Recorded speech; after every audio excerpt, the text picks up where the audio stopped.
Hey everyone, Don here again, and I'm back with the Friday edition of the Bits and Pieces, and you know what I do here. I talk horror-related movie news, and I got a lot more for you this Friday, so let's get right into it. Our first article is coming to us from Dark Universe Horror Database. It was published on August 21st, 2019 by Nick Bond.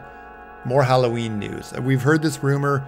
It's been said back and forth. I thought we already had confirmation on this, but I wanted to cover this because, like I said, I'm going to cover everything Halloween related, and that is John Carpenter has confirmed he will compose the score for both Halloween Kills and Halloween Ends. So that's really good news that Carpenter's coming back in some capacity to continue to help with this franchise. The franchise that he basically gave life to. He started this thing way back in 1978, and now he's going to come back, do these two next films to wrap up the series. Perfectly fitting that he's going to be doing the soundtrack for each of these. There's a picture of Mr. Carpenter. Let's get into the article. With filming set to begin on Halloween Kills in under 3 weeks, news and rumors are beginning to circulate around the internet. The latest update comes from the folks over at comicbook.com who reached out to Carpenter to ask him if he will be composing new scores for the upcoming Halloween sequels. So when asked, I'm assuming this is quoting the comicbook.com article or the interview. When asked if he will compose new scores for both Halloween Kills and Halloween Ends, Carpenter revealed, "I'm on board, let's go." So he seems into it, he seems upbeat and excited to do it. That's awesome. And then I think it's just a rehash of what we got from previous articles. We talk about it all the time here on the Bits and Pieces. Thank you as always, Dark Universe Horror Database. David Gordon Green is attached to direct both sequels, with John Carpenter expected to provide the new scores. The third film will wrap up the Laurie Strode and Michael Myers saga. Jamie Lee Curtis has signed on to star. Nick Castle and James Jude Courtney are returning to play the roles of Michael Myers, the famous killer from the Halloween franchise. Halloween Kills will stock theaters on October 16th, 2020, followed by Halloween Ends on October 15th, 2021. So like I say every time we cover these articles, 2 Halloween movies, horror movies in the month of October to look forward to in the coming years, next year and the following year. So there isn't much news here. I thought we already had confirmation on this. I guess not. I guess it was just hearsay going back and forth that Carpenter said he would be interested. So now we have it. Now we can put that one to rest, and I can move on to regurgitating the next Halloween article that comes out, because like I said, I hear in the Bits and Pieces I'm going to cover these 2 movies closely as we lead up to through all the steps of the production and to the release, because I'm looking forward to both of them a lot. And that's it. And that's it for this article. Let's get on to the next one.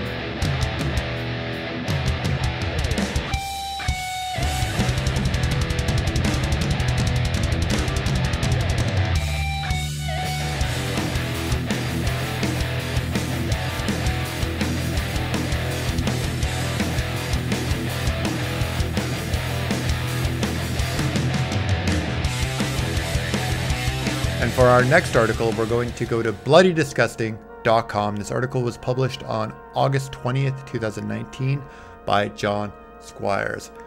I haven't really covered a lot of Guillermo del Toro stuff here before. Now, this movie that we're going to be talking about, Antlers, is something that he's just producing. He's not writing or directing like he tends to do in a lot of his work. But I figured I would cover it because I did have a chance to watch the teaser this article covers, and it looks like it's going to be a pretty good horror movie. Mostly surrounded by jump scares, but I did see some scenes of good practical effects use, blood and gore, that sort of thing. People walking through darkened hallways and rooms using flashlights to lead their way, and coming across some wonderful practical effects of gore, blood, and violence, like we like to talk about here on the Bits and Pieces. So let's get right into it. A teaser trailer for the Guillermo del Toro produced Antlers promises one very creepy horror movie. John Squires, you're right on the money with that. I watched the trailer that's tagged in this article. Looks really good. So here's a picture of, I'm assuming that's a still of the monster. You don't see that in that teaser trailer, but I'm assuming that's a still of the monster in that's going to be in the movies. The antler monster, whether it's a deer or an animal, it's going to have to be something like that, like a zombie deer. I'm hoping for a zombie moose. I'm a Canadian. Moose and beavers go hand in hand with the stereotypes surrounding our country, so I'd love to see a zombie moose horror movie. Like, if you give me that Guillermo del Toro, then I'll be right up there with you. Like I said, I'm not a huge fan of his stuff, so I don't really cover it here. I know he did the 2 Hellboys, the first 2 he wrote and produced those, which they were kind of okay. And Pan's Labyrinth, like, that movie needs to get over itself. It's highly overrated. I found it very boring at times, to be perfectly honest. I will give him full credit for The Shape of Water, though, because even though there's some social justice themes going on in there, the practical effects on the monster, like the sea creature, look amazing. It was filmed here in Hamilton. Again, a plug for my local township, my local city here. A lot of it was filmed. A lot of the scenes that are in that, when the one character is meeting, he's the artist that befriends the monster, not the main girl, is meeting his, he's an art producer, he makes art, and he's meeting like his boss, or he's trying to get a contract. The meeting there takes place at our city hall. Anyways, that's a side rant, like we love to do here at the Bits and Pieces. But to get back on the Guillermo del Toro track I was going on. Like I said, I don't mind his stuff, but I give him full credit for The Shape of Water because he hoodwinked the Oscars. That is a 50s B sci-fi horror movie. That's what that is. That's Creature from the Black Lagoon, updated for 2017. The fact that he was able to get away with that, and he won the Oscar, so I gotta give Guillermo del Toro his props for that. That was totally an updated version of a 50s B horror movie, something that we just talked about in the last article. John Carpenter has been trying to do forever. Like, he did The Thing in the early 80s, like 1981. He was remaking Thing from Another World from the 50s. It has its cult following. I love The Thing. It's one of my top 5 probably favorite movies, not just horror movies, like overall movies. But it never developed that critical acclaim. It's developed a cult fan base after the fact, but it didn't experience that critical acclaim upon release like Del Toro was able to do with this movie. But we're gonna get way off track, like we love to do here at the Bits and Pieces. Let's get into the article. Based on the short story The Quiet Boy by Nick Anacosta, Channel Zero director, Scott Cooper's new horror film Antlers is releasing in 2020, and we've got the teaser today. Fox Searchlight's first trailer is wonderfully mysterious, teasing a creepy monster movie without revealing too much. Bang on review by Squire is there. That's exactly what I felt. We don't get to see the monster. We get a lot of creepy atmosphere and tone. We get some disturbing images. That's exactly what you want in a good creature feature flick. You don't want to see the thing. You don't want to give it all away. That's the thing with trailers today. Here, I'm feeling another side rant coming on. That's the thing with trailers today. You see everything in the trailers. Everything is already given to you on a plate. So why would you go to the movie?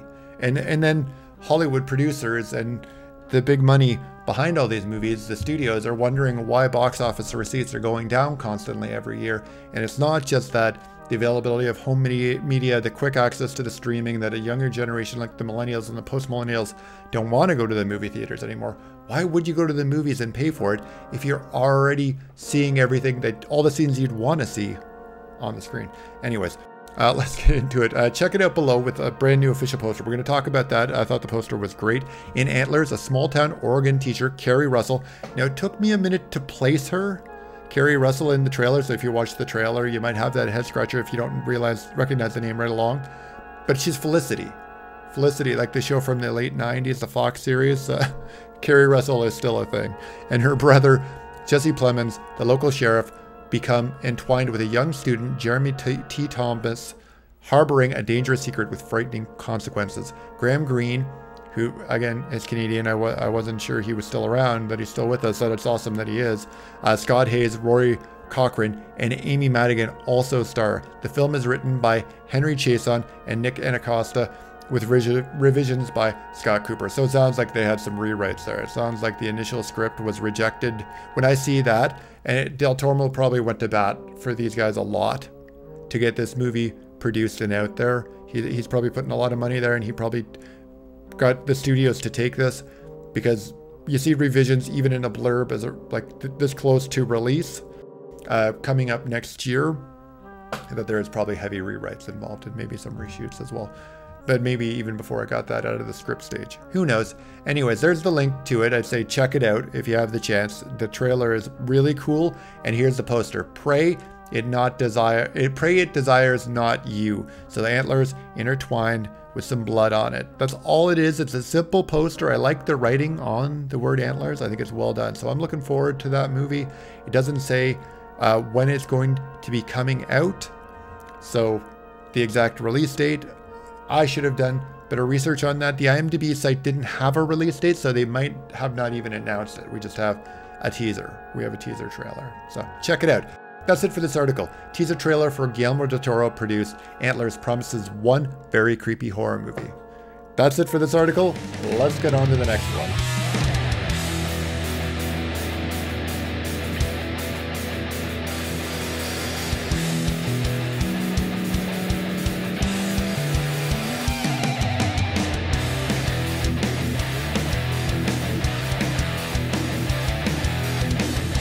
And for our last article of this week, we're going to go to horrornews.net. And this is just a quick one because the last one ran way longer than planned, but I needed to show this indie horror alert, indie horror movie alert.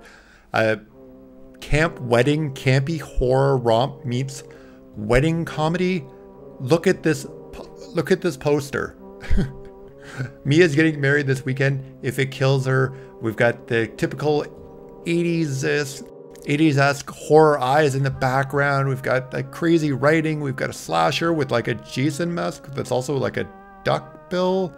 We've got some guy with the tomahawk. We've got people with phones and an old Polaroid camera. I'm not sure why they would have a cell phone and a Polaroid camera at the same time. This girl's got a gun. We've got some more cameras everywhere. Camp Clim Click? I don't know. I just needed to show this poster. There's not much to this article. Really much just goes over the synopsis of the movie. I guess this is an indie horror film that just got dropped on a streaming service. I'm not sure if this Shudder. It doesn't even say what streaming service. It just talks about there's a trailer there, and that's on Vimeo, and it says it will be released on all digital platforms on August 20th, 2019. So that is actually yesterday. It dropped yesterday. That's when this article is from. I'm filming this on Wednesday, so this dropped on Tuesday of this week for our Friday bits and pieces. But now I just needed to show that poster. This is obviously a camp, in quotations, a campy take on an 80s horror movie, but updated to the modern generation. So I'm going to give this a shot. I'm intrigued, so I'm going to watch this. If I can find it on a streaming service, no guarantees. If I can find it, I'm going to watch this and I will talk about it on the next Wednesdays of Bits and Pieces. Add a new wrinkle to the twist. But that's it for this article, and that's it for this week, because that one about Guillermo del Toro ran so long. Thank you as always for watching. I really appreciate everyone who does. Check it out, and I hope you enjoyed it. And if you did, you know what to do. Like, comment, share, subscribe, all that fun stuff. I'll be back next Wednesday and next Friday with more Bits and Pieces, and I'll talk to you soon.